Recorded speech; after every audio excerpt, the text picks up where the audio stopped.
Hey there, friends. So happy you can join me here today, and I do hope that this video finds you well. I'm going to be continuing on with our lesson from previous episode when we were talking about how to establish a garden for the first time. Last week's episode, we talked about establishing goals, a budget, and then I talked about three different types of methods that will lean themselves well to a beginner gardener. That being traditional row gardening, container gardening, as well as raised beds. In this week's episode, we're going to be continuing on with that same logic of trying to establish that first garden, but we'll elaborate in greater detail on how to find that ideal location, as well as I'm going to give you a recommendation of beginner plants that I think is going to lend themselves well to a beginner gardener. But if you're new here, no worries. Just know that my name is Gray, and I'm a Texas Master Gardener and former educator, here to help you establish that garden you deserve. But without much further ado, let's get into some gardening talk. So, if we're trying to find that ideal location for a garden, no matter if you chose traditional rows or container or even raised bed for that matter, one thing that every plant, ornamental, fruit, or vegetable, is going to need, and that's going to be sunlight. At a minimum, most plants require at least a minimum of 6 hours of direct sunlight. So we need to consider that when we're trying to choose that location of where we're going to place our garden. Taking that into consideration and attempting to be a more intentional gardener, we have to consider where the sun is positioned. What we know is that the sun rises in the east and sets in the west. The morning sun, your eastern sun, is going to be less intense than when it's in the afternoon.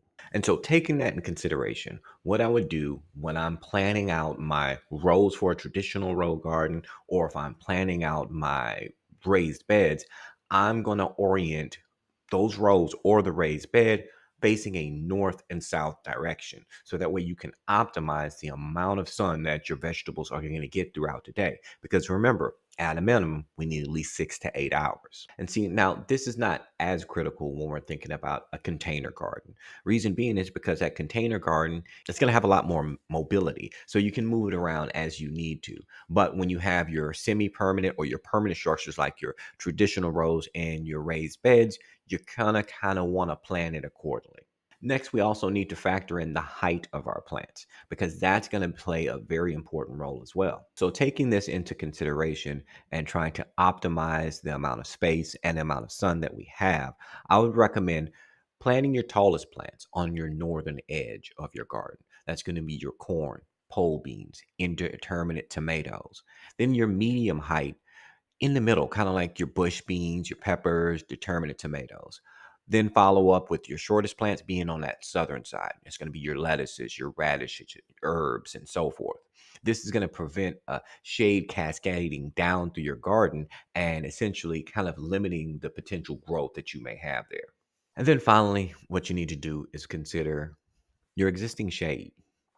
See, one of the problems that I face in on my property is that I have an expansive tree canopy, and this tree canopy makes it very challenging when I'm strategically trying to plant my citrus trees as well as my vegetable garden. So you have to take that in consideration and kind of map out on your property where the sun is falling and where that shade is cascading, because that can make or break where you put your garden. All right, so we've talked about sun. Now let's talk about another element that's just as important. And that's going to be your access to water. So the question you need to ask yourself is, do I have access? And I know this seems as though this might be a silly question to ask, but really it's not. Because when we have to factor in how much water our plants need, it really could make a big difference. You have some plants that are heavy feeders, meaning they pull a lot of your macro and micronutrients out of the soil. Thus, they're going to need a vehicle. They're going to need that water as well. Then you have some that don't need as much. They prefer not to have as much. They don't want wet feet, as I always like to say. They don't want to have wet roots. So you have to consider, how am I going to get that water to those plants that are those heavy feeders, as opposed to those who prefer a little bit more of a drier condition. And now we need to talk about our means of getting that water to said plants, right? Are we going to be Jack and Jill going up and down this hill to fetch a pail of water? Of course, I'm referring to your watering cans. Or are we essentially just going to use like a garden or lawn hose? Or perhaps we're going to step it up a notch and we're going to go full irrigation system. We're going to be either using drip irrigation or soaker hoses with timers and pressure valves and so forth. Now, this kind of takes us back to what I was mentioning in the previous video. This is where that, again, gardening can start to get expensive because soaker hose and drip hoses, depending on how big your layout is for your garden, can get really expensive really quickly. In this situation, I would say again, start small. The most inexpensive method you can use for watering is going to be either a water pail or a garden hose that you might already have. But just make sure that it's close enough to your garden so that you can have access. In my opinion, I think once you have established a successful grasp on growing and maintaining plants, maybe then, maybe then you can escalate or step up your watering game, so to speak. I believe learning the craft first before we start really tossing a lot of money into it. I mean, and it doesn't have to be expensive. I mean, there are alternatives you can use like a rain catchment system and so forth. So, furthermore, in regards to water, here are a couple of things that I want you to consider. One, what does your drainage pattern look like in your yard? Two, are there any slopes to consider? Does the water run downhill to your garden or away from it? Three, soil type. Soil type affects water retention. So, for instance, if you have like a heavy clay consistency and you have traditional rows, you're going to have trouble out of water. Also, is there any potential for flooding in your area? Next, but definitely not least, will you have a hardscape path to walk in your garden if it's a torrential downpour? For instance, last April here in Dallas, we had like a full month or two of just rain, rain, rain, rain. Will you still have access to your garden if that happens? Next, here are some practical considerations. How far will you have to carry water cans if you decide to use them? Have you thought about hose storage solution? Because I can tell you, as a young gardener, I went through so many garden hoses just because I was careless and I would leave them out in the sun and they would deteriorate. Also, do you have a backup plan in case of water restrictions in your state? How much time is going to be needed for hand watering should you choose to do so? Also, what's going to be the cost of your water? And this is when you might want to consider something like a rain catchment system. Next, your plant layout strategy. I would consider grouping your plants by their specific water needs. High water plants closer to the source, drought tolerant plants potentially further away. Consider raised bed drainage. Are you going to add some mulch down to the bottom of that raised bed to retain moisture? And if you're using containers, place your containers near your water exit. And then what about wind exposure and how it affects your watering needs? Because in higher wind situations, you do have more evaporation and transpiration from your plants, so you may have to water more.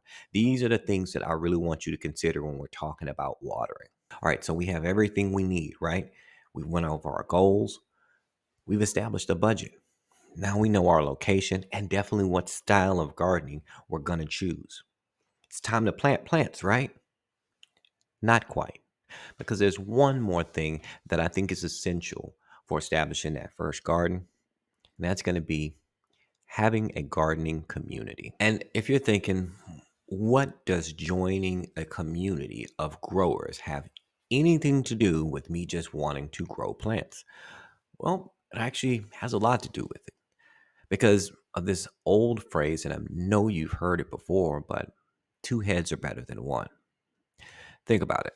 If you have someone or a group of folks who have gone through some of the same issues that you've had, who has experienced the same experiences as you, or maybe they have alternative experiences, that's someone that can be a sounding board when you have ideas or when you have struggles or when you have questions. And plus, it can be a way to have someone else around that can share in that same joy, peace, and serenity that comes from gardening.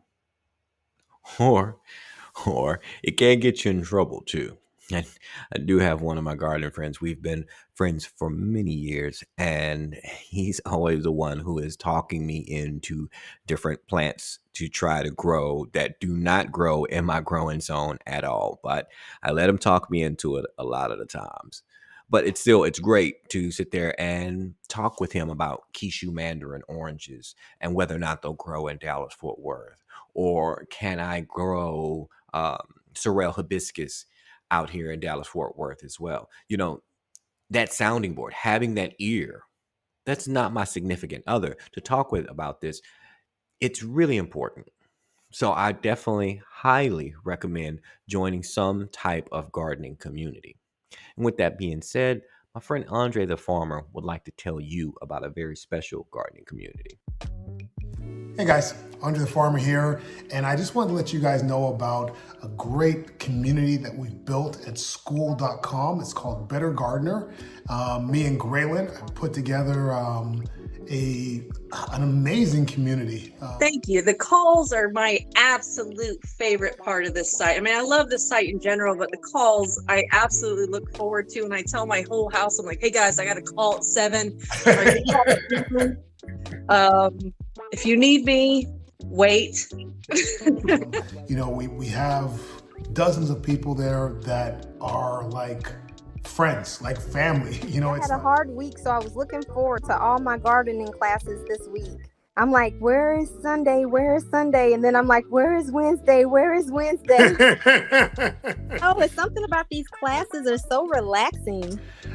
Any questions that you have, you can get answered there. This is truly an inspiration, because since I've been on the phone with you all, I started pruning my cherry tree, because I brought that to your attention earlier, Andre. Like, it was potted from the plant into the ground, and I was just like, what's going on? Like, I'm not just sort of educating people, I'm also learning, but at the same time, I'm building relationships and making new friends.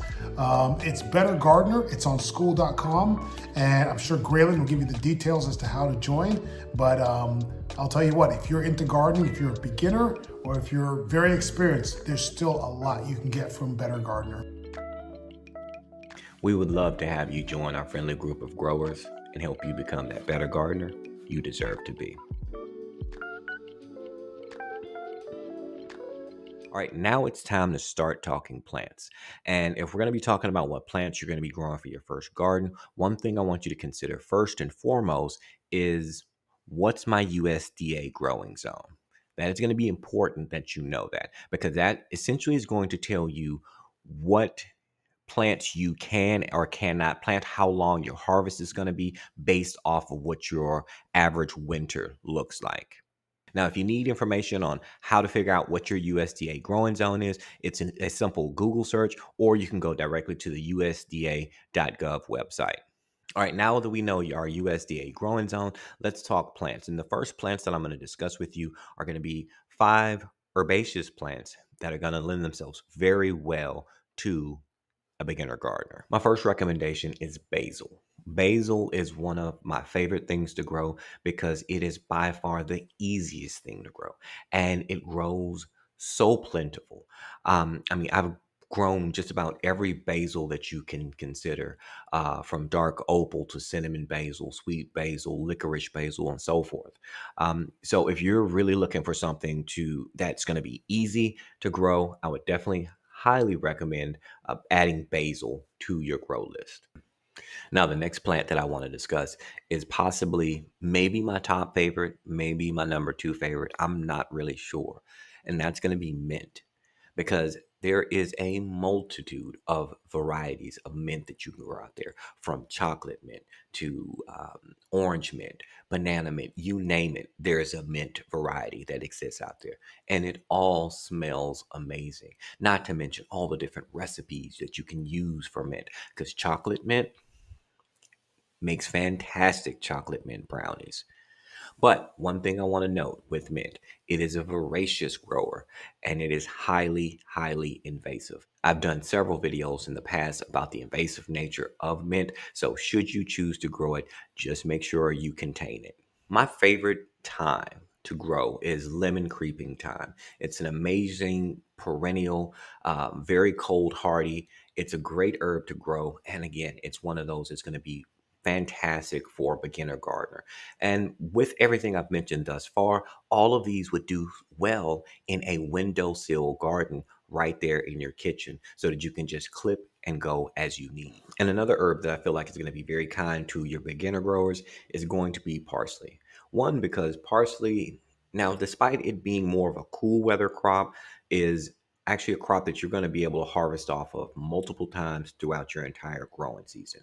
The only challenge sometimes when growing parsley, though, is the fact that you want to try to keep that soil moist and don't really let it dry out, but don't overwater. But parsley is definitely one that I think you should consider as well as far as your beginner herb garden goes. And last but certainly not least is going to be chives. Chives is another herb that I definitely think beginner gardeners should give a go because it's a very hardy perennial. Now, it returns every year in zones 3 through 10. Its most active time of growing is going to be the early spring and throughout the fall. It goes dormant in the winter, and plus, when harvesting, there's nothing like adding fresh chives to a meal. And now, of course, there is a plethora of more herbs that can be grown out there. But these top five that I'm giving you, I believe, are going to be herbs that are going to be something that you can easily grow if you're growing for the first time. Along with that, I would like to provide you with some additional universal tips that kind of applies to most of your herbaceous plants. Most of your herbs are going to prefer well-draining soil. Container herbs are going to need more frequent watering because of the nature of how they're planted. Regular harvesting encourages bushier growth in most of your herbs as well. Also, most herbs do well with some kind of liquid fertilizer on a monthly basis during their peak growing season. Container growing is also ideal for kitchen access, for instance, if you're growing off the side of a patio or something. Many herbs can overwinter indoors in containers, so they don't have to die off as an annual would when the winter comes. Additionally, most herbs benefit from occasional pruning to prevent flowering. When we clip off those flowers, we're kind of stopping that end of life cycle that most of your annuals are going to go through. One thing you have to take in consideration whenever a plant starts to produce a flower, that generally speaking is when it's about to die because it's given birth to its new offspring. And now, in regards to timing, when it comes to sowing these seeds or planting these herbs that we're talking about, you don't necessarily have to wait to spring to start. You can actually start 6 to 8 weeks prior to the last frost date in your growing zone, like we were talking about before. So you can get a jump on your growing before we even get to spring. I like to call it pre spring. Also, when it comes to basil production and you're looking for continual harvest, by the way, this is actually a licorice basil that I have here. If you're looking for those continuous harvests, I would stagger seed sowing every 3 to 4 weeks so that way you can get continual harvests throughout the entire peak growing season. In warmer climates, zones 9 through 10, most of your crops can actually be grown year round. Now, for those folks who live in the northern regions of the country, indoor growing can extend that growing season out for you. And finally, here are just some special considerations. One, remember, mint is aggressive. If you grow it, make sure you contain it. Two, basil is an annual in most climates. But if you grow in containers and you deadhead the flowers once they present themselves and take it out of the cold in the winter, you can keep basil alive. Thirdly, seeds seeds are cheap. You can start all of these that I mentioned today with a seed packet. But if you're a new grower, potentially growing from seedlings that you might get at a local nursery might give you a little bit more of that instant gratification that you're looking for embarking on this new hobby called gardening. So consider, but seeds are always going to be king, seeds are always going to be cheaper. All right, so I'm giving you a lot to consider today in regards to finding an ideal location for your garden. Plus, we talked about some beginner friendly herbs that can really kind of get you out there and get you growing. I do appreciate your time today. And next episode, we're going to be talking about both fruits and vegetables that I think, again, will lean themselves very well to a beginner gardener who wants to get out there and grow something.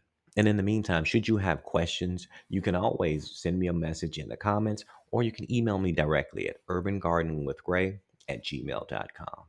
But it's been a pleasure speaking with you today. I'll talk to you again real soon.